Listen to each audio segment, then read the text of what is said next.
Quand Peugeot rachète Opel, c'est bien plus que la simple addition d'usines de montage ou d'automobiles produites à travers le monde. C'est la certitude d'ancrer sur le territoire un constructeur taille XXL. C'est vital tant le rayonnement et la prospérité des grands groupes sont essentiels à la bonne santé de l'économie française. Car la France demeure une puissance multinationale, avec une très forte concentration productive au sommet. Les chiffres sont édifiants.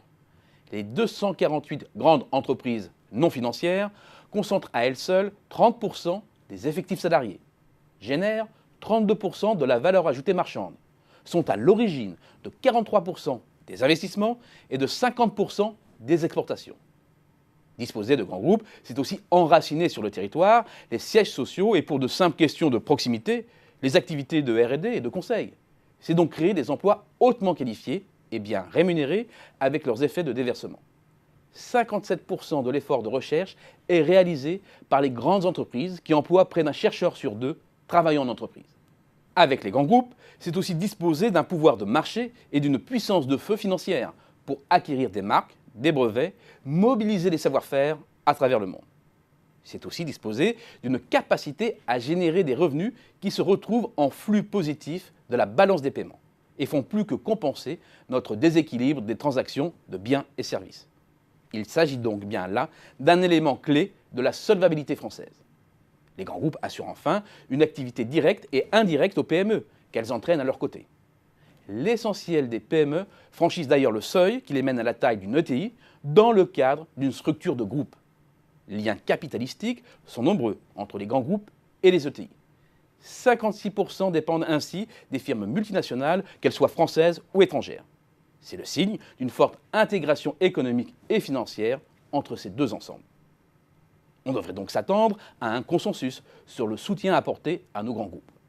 Au contraire, cet avantage compétitif n'est ni bien connu, ni bien accepté.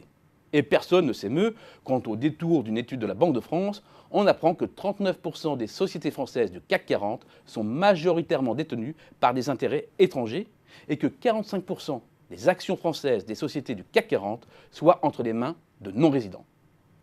Péchinet, Arcelor, Alstom, Alcatel-Lucent, Lafarge, Club Med, tous ces fleurons sont tombés et il ne faut pas croire que ces changements de main ne sont pas neutres. 2 ans à peine après la vente de sa branche énergie à l'américain General Electric, Alstom a annoncé un plan massif de licenciements en Europe, dont en France.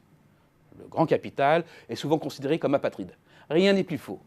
Une entreprise basée à Paris ou à Clermont-Ferrand licenciera plus facilement en Chine qu'en France. Enfin, c'est une erreur stratégique de croire que grands groupes riment systématiquement avec évaporation de l'assiette fiscale. Car contrairement aux a priori, le taux d'imposition implicite des grandes entreprises, pour peu que le revenu soit localisé en France, n'est pas plus faible que pour les autres entreprises qui paient un IS. La France a donc besoin de ces grandes firmes. C'est dans son ADN. Cette réalité forte doit nous conduire à penser notre écosystème productif et sa fiscalité de telle sorte que les grands groupes constituent un atout réel pour renforcer notre territoire.